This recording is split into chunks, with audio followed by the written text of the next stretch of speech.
And good evening, everyone, and welcome into the UFC Fight Cards podcast presented by Orange Fire Media. I'm Russ Renault, your host, and thanks for joining us here again on another Sunday night in the Houston area. A little sad news for us Astros fans is we waited till the outcome was determined. So unless the Astros come back big in the bottom of the ninth, we know how that one's going to go. We've got a Game 7 tomorrow at Minute Maid Park. But you're not here for baseball, you're here for UFC. And we had UFC 294 yesterday from Abu Dhabi. We're going to go through that. We are going to show off our Michael Chandler collection tonight if you're a Michael Chandler fan.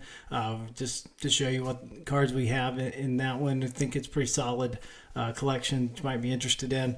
We're also going to go through our hits again from our rips that we had of Select, Prism, and Donruss. We'll show you the numbered cards, the autograph cards that we have left, also the memorabilia cards. So if you're interested in any of those, you can reach out and you can buy those. So just get in touch with us here and we will make those available to you, because this is not a break show. This is, you see a card, you like it, you buy it. So it's really easy. And this is your show. So I may be the host, but we want you to be involved. We want this to be your community and the place that you come to talk about UFC. Everybody else talking about football and baseball today, but if you want to talk about fights, this is your place. You can come on this show, and it is open for everybody. And just get in touch with us, and we'll work that out and try to set that up for sometime down the road. And so we appreciate you being in here tonight. So before we get to those stacks of cards that you see there in front of you, we've got to go through the fight card schedule. And so we will start off with that. And UFC 294 from Abu Dhabi yesterday afternoon here in the States. And our main event was for the lightweight championship. Once again, we had Islam Makhachev defending against the featherweight champion, Alexander Volkanovski. And this did not go... this just was not a great fight. So, unless you're a big Islam Makhachev fan, this kind of went the way that you thought it should. And that's what I'll get to in a minute. That this card, although it was saved by some big names, this kind of went the way you thought it was going to go. And the short notice, you think there's some advantage that, you're a little fresher. You didn't have to go all the way through the fight camp. I don't buy it with these two guys. Islam just dominated, knockout, and it's over. And it was kind of a disappointing card. And I thought it was going to be one. So, you had these this main and co-main event that were on short notice, and it was just set up to go this way. And it was fortunate that the UFC was able to save the card and have people buy it, but they didn't get the best product. And that's what I was disappointed in the most about the Islam Volkanovski main event, was because we may never see this again. And I didn't want this to be the one shot that Volk had to get back at Islam and try to, become the double champ. And now he takes it on short notice and gets dominated, gets knocked out. And like I said, we may never see this again, because Dana White said Oliveira's next up, likely, and Gaethje's waiting in the wings. So you got those two fights, but where does Volk fit in again against Islam? Islam wants to go up and fight Leon Edwards or Colby Covington, whoever wins that fight, down the road. So it's a long line to get back to a lightweight title shot for Volk. And I think it's unfortunate that it happened in this situation. Sure, he's going to step up. He's not going to turn it down. He's going to take it. But I think we got cheated out of a better fight. Just the 11 days notice, sure, we ended up with a better card. It saved the card. We didn't have to see Gamrot come in. No disrespect to him. He's earned it. But this was just a bigger event, being in Abu Dhabi. And you didn't want Makhachev, Gamrot right here in this spot.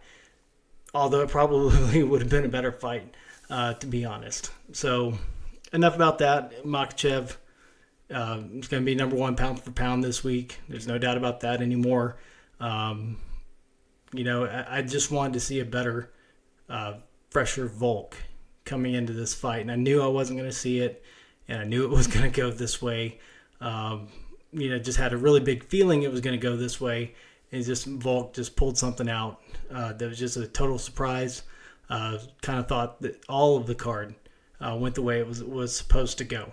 Except for, a few of the fights in the no contest we'll get to here in a second. But enough about the main event. Let's go to the co-main event. So we had Khamzat Chimaev with a majority decision over Kamaru Usman. So, that's not the decision that we thought that we'd get, but it was the result that I thought was coming. Again, short notice, Usman coming in there. Sure, he's going to give a great fight. And had this fight been extended, you may have seen a different result, but it wasn't. It was 3 rounds. And Khamzat took it to Usman in the first round, 10-8 rounds across the board, and that really saved Khamzat in the end because you get a draw in there because Usman took the next 2 rounds, according to one of the judges. A majority of the judges had Usman winning the last 2 rounds. So if you go 2 out of 3 judges, they had Usman in the last 2. So Khamzat able to edge out Usman, although dominated him in the first round, and that kind of was the redemption there for Chimaev. So set himself up really well. You're looking at Sean Strickland next. That's going to be a great fight because here's the deal. Strickland is a great striker, supreme striker elite, and he has a huge gas tank, and he can go and go and go. And what we saw from yesterday is Khamzat cannot do that. Strickland is going to stay on the outside, try to avoid the takedowns just like he did against Izzy, and just kind of just wait and wait and wait and wait and see if it wears Khamzat down, and see if he can take it into the 4th and 5th rounds and finish him off. I think would be Strickland's game plan. But it will be a great fight because if Khamzat is able to get the takedowns, then it's going to be interesting. So we'll see what happens, see when that fight's going to be made, and I'm looking forward to that. I think that's probably one of the premier events that you would have coming up, that Khamzat taking on Sean Strickland would be fantastic. So look for that coming up in early 2024. I think probably the most disappointing, even when you get past the main and the co-main event, you get to a light heavyweight matchup between number 2 and number 7. You get Magomed Ankalaev facing Johnny Walker, and you're just looking for this to be a semifinal matchup. Winner gets the winner of Yuri and Alex Pereira, early 2024, first quarter, and you get a no contest. Ankalaev with the illegal knee, and Walker can't continue. He was pissed about it. He wanted to keep going, but doctor stopped it, and nothing you can do at that point.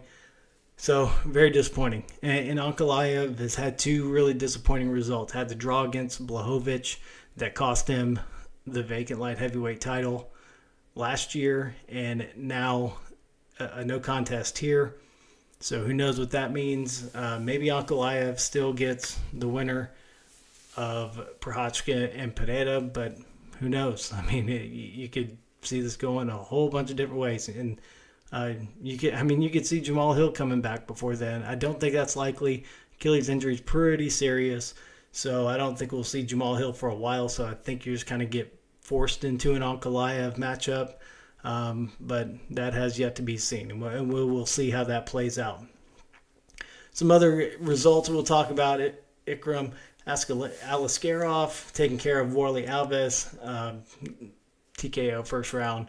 Looked phenomenal, and so great job by him. Saeed Nurmagomedov defeating Mun Gafurov sub in the first round in a bantamweight matchup, so great to see there.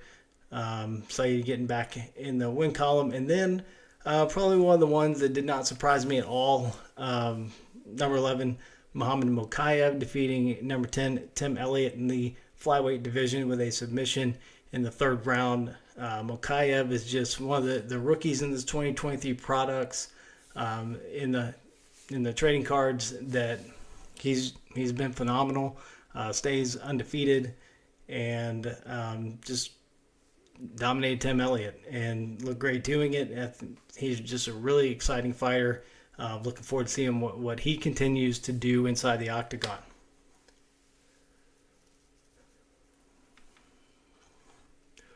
So we keep going down the card. I'm just going to hit just a little bit of the highlights. Mike Breeden with a great knockout in the third round against Anshul Jubilee in the lightweight matchup.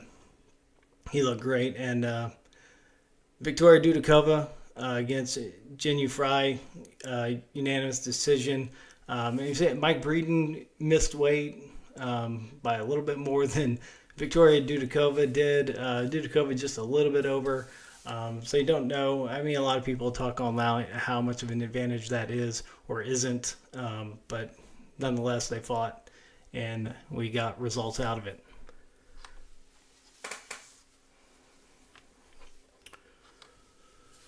So let's go through. So we're going to have a weekend off next weekend. No UFC events next weekend. We'll be on anyway, and we'll preview this next card that we'll talk about here in a second.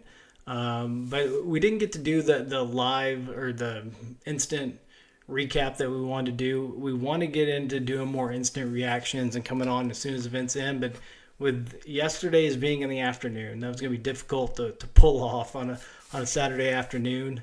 So we'll look to more of the traditional,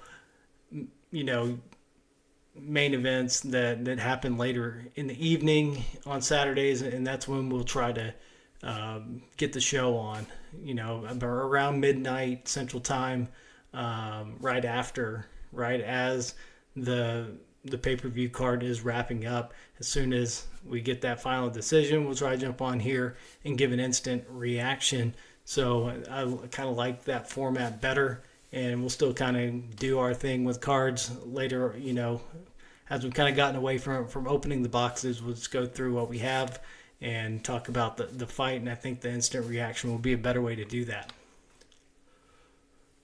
So let's go ahead and talk about the fight night on November 4th in Sao Paulo, which has turned out to be a pretty decent card. A heavyweight main event between number 9, Jailton Almeida, and number 10, Derek Lewis, who is stepping in for Curtis Blades. We've got a welterweight matchup between Gabriel Bonfim and Nicholas Dalby. I will tell you, just here, 2 weeks out, heavily leaning Jailton Almeida against Lewis. I don't think it's a good spot for Derek Lewis. He got back in the win column. Great for him. Saved his contract. Took this fight, stepping in for Blades. But, getting that payday, Almeida, it's just stepping stone for him. We've also got another heavyweight matchup with a ranked fighter, number 15, Rodrigo Nascimento against Abdel Mays. This one added this week, middleweight matchup, Chao Barallo against Abus Magomedov. Magomedov stepping in. Interesting, fight. If you watch UFC a lot, this sneaky good fight, middleweight matchup between Adolfo Vieira and Armin Petrosyan. That's a pretty good fight. So that's on the main card now. We go down and looking for rookies. We kind of tie it into trading cards. So, the big one, Renat Fakhretdinov, a welterweight matchup between Alazu Zaleski dos Santos. A lot of people looking to see Renat back in action. He's phenomenal, and if you haven't seen him yet, at least watch that on the prelims, because that is one of your next big up-and-comers. If you're looking for the next big thing in the UFC, he's one of them. He is in a rookie in these products, and just sneaky on the radar right now. So watch out for that. So now we'll move on and close out the rest of the year. Obviously, UFC 295 coming up November 11th in New York, Madison Square Garden. Heavyweight championship on the line between John Jones and Stipe Miocic. The former heavyweight champion considered the greatest heavyweight of all time, taking on the greatest of all time overall. So obviously leaning John Jones this one. Huge Stipe fan though. I love watching Stipe fight. Seen some great Stipe fights. Just loved his style. Just may think this may just be too past his prime to just step in against somebody like John Jones and get the job done. So really looking forward to the fight though. So it should be interesting. Looking for a better fight than Cyril Gane gave Jones, a few months ago. And then, what do you say about this light heavyweight matchup? The former champion Yuri Prochazka against Alex Pereira for the vacant light heavyweight title. So I'm going to lean Yuri on this one. I just think he's too much right now. Not saying that Alex Pereira cannot get this done later on, but I just think right now, I think Yuri's going to come back and get that belt back. Really interested in the next fight. Featherweight matchup between Diego Lopez and Pat Sabatini. And like I said last week, I think when the 2024 products come out, I think Diego Lopez is going to be your big rookie that people are going to be chasing. So look out for him. If you haven't seen him yet, you will want to watch that fight. Pat Sabatini is a rookie in this year's products. You got a women's strawweight matchup between number 6 Jessica Andrade and number 8 Mackenzie Dern. Mackenzie dominant in her last fight, and I think she will do pretty much the same against Jessica Andrade in this one. Lightweight matchup, number 14 Matt Frivola, another 2023 rookie against Benoit Saint Denis. A flyweight matchup between number 8 Matt Schnell, number 14 Steve Seg, and then a women's strawweight top 15 matchup between number 10 Tabitha Ricci and number 13 Lupe Godinez, and that is a sneaky good fight as well. Lupe has looked great lately, and so has Tabitha Ricci. So that should be a really interesting fight. So I'm love Tabitha Ricci, love watching her fight, but leaning Godinez in that one. Then we go down, not a whole lot. The rest of the way, another rookie, John Castaneda, is in action. We've got more on the Fight Night card November 18th in Las Vegas at the Apex. The main event is a middleweight matchup between number 10 Brendan Allen, number 13 Paul Craig. Welterweight matchup between Michael Morales and another rookie in the product, Jake Matthews. Lightweight matchup between Chase Hooper and Jordan Levitt. What else we got? Women's strawweight matchup, number 9 Luana Pinheiro, another 2023 rookie, against number 11 Amanda Ribas. And other rookies on the card, Uros Medic, welterweight division, featherweight matchup, Jonathan Pierce. And that looks to be about it for that one. Then we get to the end of the year, December 16th, Las Vegas, T-Mobile Arena, UFC 296. We've got the welterweight championship on the line between the champion Leon Edwards and the number 2 contender Colby Covington. He has challenged for the belt twice when Usman held the belt, but now it's Edwards and he gets his shot. We've also got the flyweight championship on the line between Alexandre Pantoja and number 4 Brandon Royval. It's a rematch. Pantoja took the first one. So we'll see what happens here as he holds the belt and defends it for the first time. Great welterweight matchup. Number 6 Shavkat Rakhmonov and number 7 Stephen Thompson. Lightweight matchup between Tony Ferguson and Paddy Pimblett. Welterweight matchup, number 10 Vicente Luque and number 11 Ian Machado Gary. Just added this week a top 10 featherweight matchup to this card. Number 6 Josh Emmett and number 8 Giga Chikadze. And awesome light heavyweight matchup. Number 14 Alonzo Minifield and number 15 Dustin Jacoby. I would not expect that one to make it out of the first round, but whenever I think that, it usually does. Then we got a heavyweight matchup, number 15 Martin Buday against Shamil Gaziev. Women's bantamweight matchup added this week, top 10, number 5 Irene Aldana and Carol Hossa. And welterweight rookie Randy Brown's in action. Flyweight top 15 Tagir Ulanbekov against Cody Durden. And then you got women's flyweight Casey O'Neill, ranked number 14 against Ariane Lipsky. And then the last fight listed by the UFC, unranked fighter, but a former champion in bantamweight Cody Garbrandt taking on Brian Kelleher. So UFC 296, obviously it's the last card of the year, and UFC is going to do it up right before they take the rest of the year off and come back in January. But that's a huge card right now. Obviously, the pay-per-views are big here at the end of the year, and we're looking forward to those, and we'll recap all of those, and we'll let you know if any other news comes out between now and then.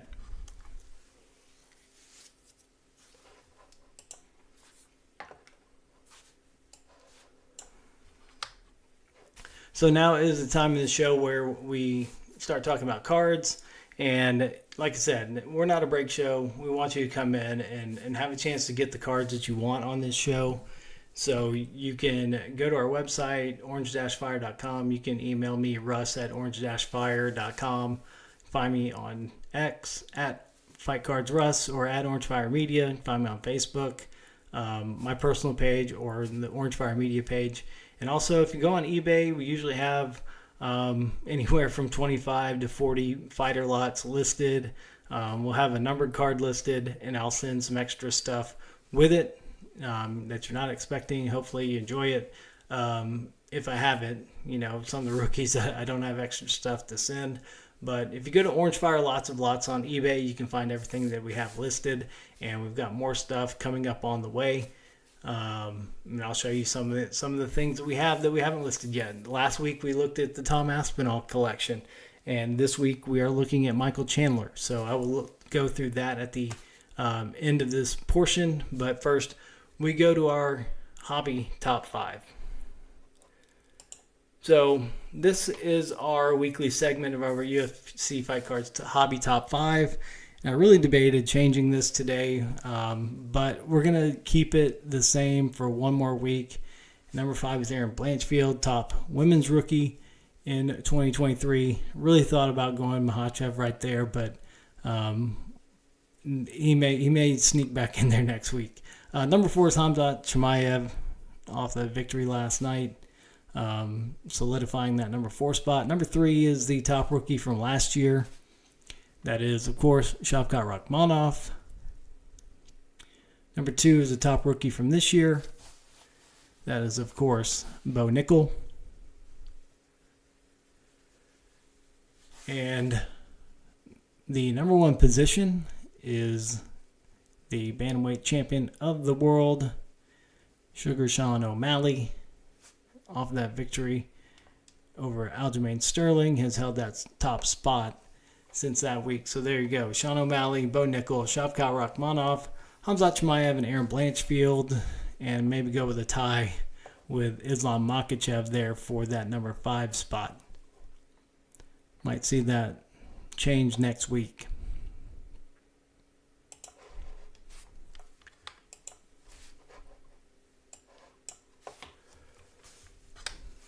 So let's go through the hits from our live rips that we had. We ripped a whole case of Prism, we ripped a whole case of Donruss, and we ripped 2 hobby boxes of Select. We don't have much of the Select left, but we do have some really good cards from that.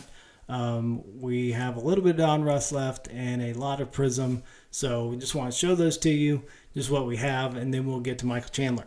So let's go through the Select first, and I believe this is our best card left, in my opinion anyway. Let's put these up here, and we'll get to those in a second. So here we go. This is the best card we have left. Select Purple Rookie Auto, number to 49, Jack Della Maddalena. So, but that's not all. So pairing that together, we've also got a Donruss Jack Della Maddalena Auto. That's a base. Then we throw in a press proof and just some of the other base cards of JDM. Another numbered card we have left is Alexander Rakic with the Sparks memorabilia. Those are numbered to 99. And with that, you get Silver Prism and just some of the other Rockets cards we have to throw in there, like some press proofs, some stuff like that. Then basically all we got left is Billy Quarantillo Sparks that's not numbered. And the only other numbered card that we have is a red Verna Jandaroba rookie, and those are numbered to 175. So that is all of the select that we have left.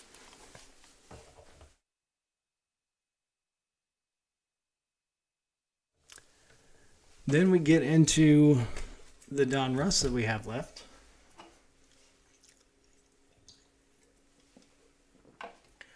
Start off with another double auto. And this one is Marvin Vettori. So we get a Don Russ base auto and a Prism base auto. And then we just got some extra Marvin Vettori laying around. We'll throw in with that.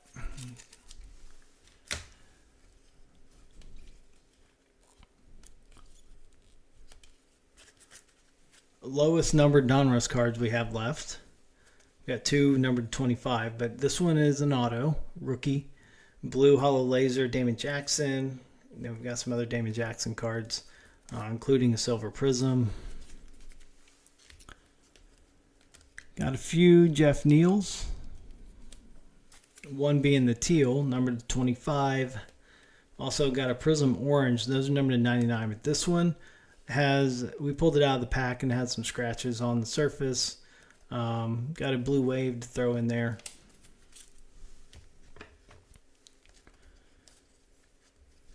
Then we get into some more Blue Hollow Laser, number to 49, Dean Thomas.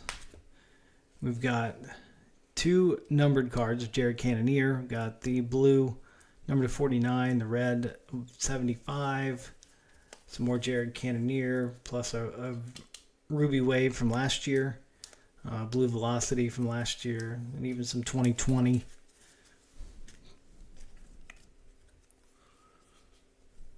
Go with Mike Brown with a red hollow laser, even a teal press proof.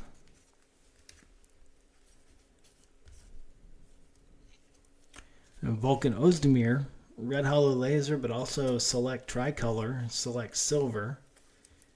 Get some of the base. We get through our silvers with Jack Shore. These are numbered to 99. Alexander Romanov, Rene Aldana, silver, and a Hyper Prism.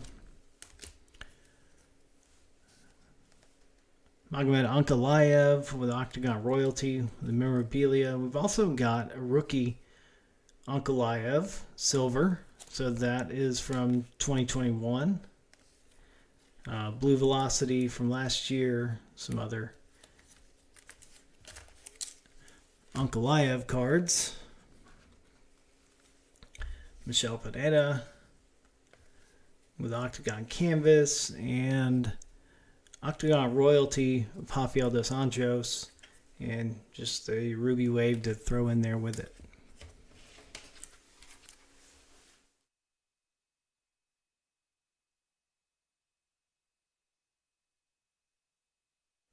And then we get to our Prism. Got a few autos left. Got a rookie auto to start off with Randy Brown. Gets you a Randy Brown silver. So our lowest numbered card left is Macy Chason, Octagon Prism. Those are numbered to 8. This is actually the bookend. You can see there, that's number 8 of 8. If I get my hand out of the way. And that'll get you a Ruby Wave as well. Got a couple of redemptions. We already sent off for these. So haven't listed these yet. I want to wait to see if I can get this auto in to list them together, because I've got Israel Adesanya waiting on this auto, throwback signatures, and you got an orange Prism of 99, a purple of 149. So throw those Izzies together. I've also got a BJ Penn Champion Signatures, and that would also get you the red hollow laser, silver hall monitors, green retail. So got some other stuff BJ Penn throw in there. All the way back to 2015 Topps Chronicles.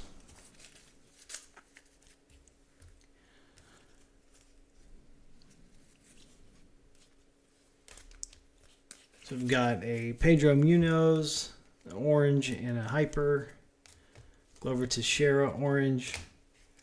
Mario Bautista, got a purple and a silver. Jonathan Pierce, we've got a pretty good little rainbow starter set. A purple. We had the orange. Sold that a while back. It was one of our first hobby boxes. But we got a Ruby Wave, a hyper, and a silver. And we get to Carla Esparza, the purple. Also got a cracked ice. And you get some last year thrown in there. Blue Velocity and some Prism. All the way back to 2015 for Carla Esparza as well.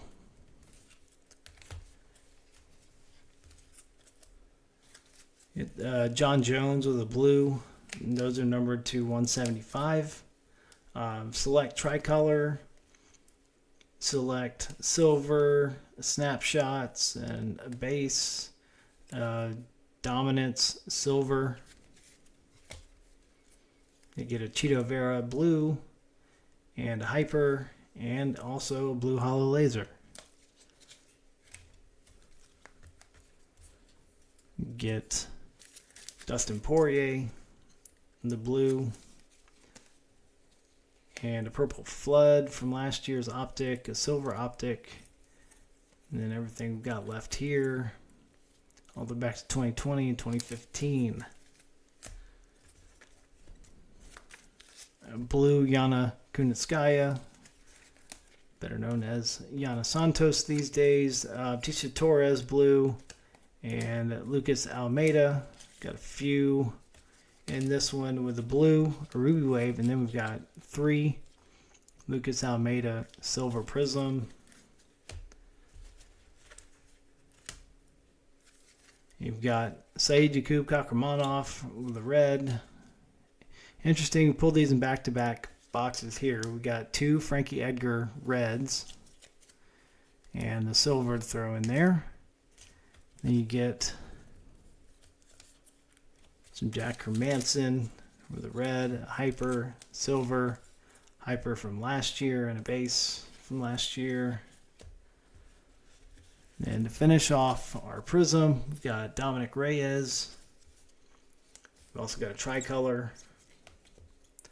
Then a Piotr Jan red, Piotr Jan silver from, is that last year or 2021? That's 2022. That's last year. Flux silver, purple flood, and then whatever Piotr Jan we got left, even back to 2020 decades next. Carol Hossa red, Jennifer Maya red, and a hyper. And just to finish it off with a Hasbulla Magomedov Ruby Wave that is still available. We ended up pulling 2 of those, and that one looks better than the first one. So right back here with Michael Chandler, let's put those there, and we will get to those in just a second.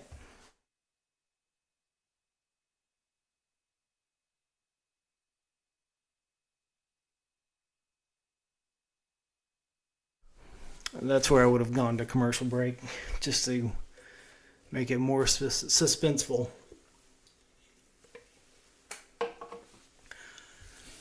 Anyway, we'll get through some of the base stuff. You don't want to see that. But we have it anyway, because we throw it in. Like I said, when you buy stuff, you buy the numbered stuff, the autograph stuff, and then we just throw in the other stuff. And this is the throw in the other stuff. We got a purple, silver, and base from Donruss from last year. And then we've got a bunch of Optic, a bunch of Chronicles. some Donruss from this year, but that's not what you came to see because you have all those. So here we go. And we'll go from least to greatest. So we've got a Ruby Wave. Then we got some rookies from Chronicles from 2021. So we've got a Flux there.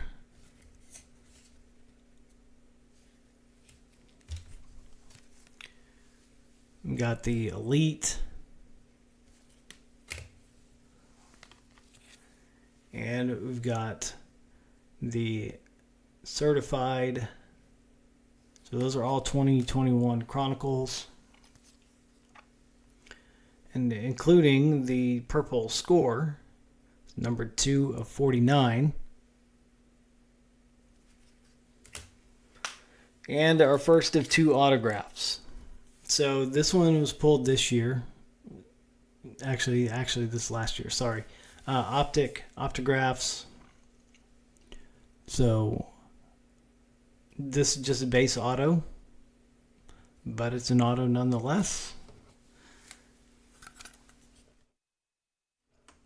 And then our biggest Michael Chandler card, and the reason why we're going through these is we do have a slab. So we have 2022 Chronicles Flux Gold Auto. So these are numbered to 10. This one is numbered 4 out of 10. And there you can see the grade is a 9 overall and a 10 on the autograph. So that is one of our 2 slabs that we have. We showed you the Tom Aspinall last week, that we have a cracked ice from Chronicles that's numbered to 25. I haven't seen many of those Tom Aspinalls listed on eBay, so might be a pretty rare find to actually find one for sale. So that whole collection is for sale, and I'd rather keep all this stuff together between the Chandler and the Aspinalls. But there you can see from the Becker Grading Service that we sent those off, and so that is available. So hopefully Chandler gets that fight with Conor McGregor scheduled early on in 2024, now that UFC has changed its drug testing companies and they're no longer using USADA after the first of the year. So it'd be interesting to see if they finally get the Chandler McGregor fight on the books. So it'd be interesting to look forward to, and of course we'll talk all about that. I've kind of held off talking about it because there are just some things that I think are a really big waste of time. That Conor McGregor is one of them. And I was a huge Conor McGregor fan, but I think it's more style than substance at this point. And then the other thing that I don't talk about is that some other shows that have UFC personalities on them, they like to talk about these sideshow boxing matches with like Jake Paul and Logan Paul and KSI, and I don't get it. I mean, these guys can't fight. I don't get the YouTube draw. I mean, just because young kids are watching this stuff, and it doesn't make it good fighting. It just makes it entertainment, and I'd rather just talk about real fights than fake fights. So I just think it's a huge waste of time because these people are not boxers. They are just YouTube personalities like me. Hey, I'm not trying to fight anybody yet. Maybe, if I want to get more notoriety, popularity, maybe that's what I have to do. So maybe I'll just start fighting people that nobody cares about. So, because when you have stuff that happens like last weekend, it's like people waste their money. They realize they wasted their money, and they don't buy it again. And you quickly lose. Then you try to get them back, and you end up blowing all the money you made just to try to be popular. And so I just don't like it. So I don't like talking about it. I don't like listening to it on the podcast I listen to. When they start talking about it, I tune out. It loses me pretty quick. So that's why we don't talk about it here. We just talk about the UFC. And hopefully you want to come on and talk about the UFC as well. So use the chat box when you're in here. Come on the show if you want to. And we'll get it worked out so that you can feel a part of the show. We want you to feel a part of the show. We want you to, if you want to open a box of your own, we can work that out to where you can show that. We can go through it, give some commentary with you, be excited for you when you hit something big, and just whatever you want to do, however you want to be involved. Your level of involvement in this show is what we'll do, because we're just trying to build a community who loves to only talk about UFC fights and not all the other garbage that happens in MMA. Just because we're going through UFC cards with the trading cards, and that's kind of just the focus of relating the fights. That's when we talk about the schedule and the fights, is to relate it back to the cards and what it's doing for their value. So that's kind of the point of the whole show.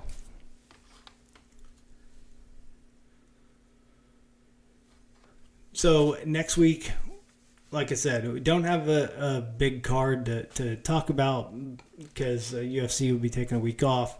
But we'll come back, preview the Fight Night card from Brazil, and we'll see what we go through next week. We've got a couple of things that we're holding on to. I think next week would probably be time for our Khabib Nurmagomedov unveiling of that collection. So we'll go through Khabib next week. We're holding on to Islam and Hamza. We've got those as well. So I've got a pretty good little lot of all three of those Dagestani guys. Just been holding on to those and haven't listed them anywhere yet. But that's coming up, because we'll list everything before the end of the year. And actually, I'm thinking about taking everything down, relisting it, and just try to get some fresh eyes on it, see if we can move some of these products. But before I put them on eBay, if you want something, let me know who you collect, and we'll try to find it and get something in your hands. Like I said, you can reach out to me a whole bunch of different ways, but the main one, if you email me at russ@orange-fire.com, I'll let you know what I have laying around. We've got complete sets of Donruss. I think we got one complete set of Prism. We've got one complete set of Donruss that is every card, 1 through 225, and every insert. And we've also got about 5 or 6 that are 1 through 200 that we can make available as well. We will make available at some point, but since you listen here, you can see those first and you can claim them first before anybody else does. So I appreciate everybody coming in, and we'll talk about more fights next week. Hopefully some more things get announced. And then we'll, if they don't, then we'll preview Fight Night from Sao Paulo and get ready for the next show. And then we'll unveil our Khabib collection next week. So I'm Russ Renaud, and thank you for joining us here on the UFC Fight Cards podcast presented by Orange Fire Media. And we will see you next time, next Saturday or Sunday, just depending on which one we get to. It'll probably be Sunday next week, and then we'll get to the instant reactions the following week on November 4th.